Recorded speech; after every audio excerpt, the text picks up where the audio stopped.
નાયબ મુખ્યમંત્રી હર્ષભાઈ સંઘવી શ્રીલંકાના પ્રવાસે છે। શ્રીલંકામાં ભગવાન બુદ્ધના દેવની મૂરીના અવશેષોનું પ્રદર્શન રખાયું છે। શ્રીલંકામાં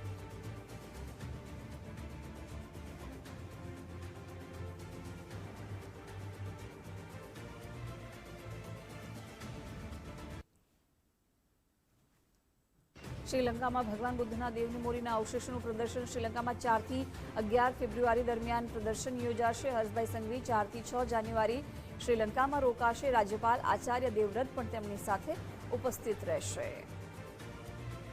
વિગતો મેળવીશું સંવાદદાતા નિકુંજ પાસેથી।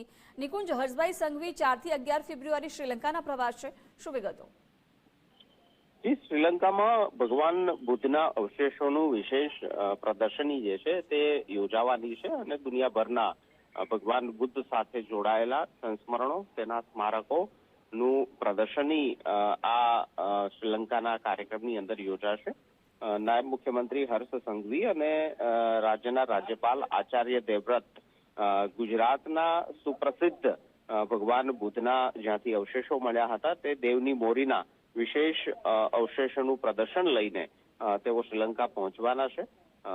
મહત્વનું છે કે 11 ફેબ્રુઆરી દરમિયાન ભગવાન બુદ્ધના આ વિશેષ અવશેષોનું પ્રદર્શન યોજાવાનું છે, જેમાં નાયબ મુખ્યમંત્રી અને રાજ્યપાલ 4 થી 6 ફેબ્રુઆરી દરમિયાન શ્રીલંકાની અંદર રોકાણ કરશે। આ ઉપરાંત નવી દિલ્હી ખાતેથી આજે જ આ અવશેષો વિશેષ મંત્રોચ્ચાર સાથે શ્રીલંકા લઈ જવામાં આવશે અને ગુજરાતનું જે પ્રતિનિધિ ભારત દેશનું જે પ્રતિનિધિ કરવાના છે તેમાં નાયબ મુખ્યમંત્રી હર્ષ સંઘવી અને રાજ્યપાલ આચાર્ય દેવવ્રત ગુજરાતમાંથી દેવની મોરીના અવશેષો લઈને તેઓ આજે શ્રીલંકા પહોંચશે। બિલકુલ નિકુંજ, આભાર જાણકારી માટે।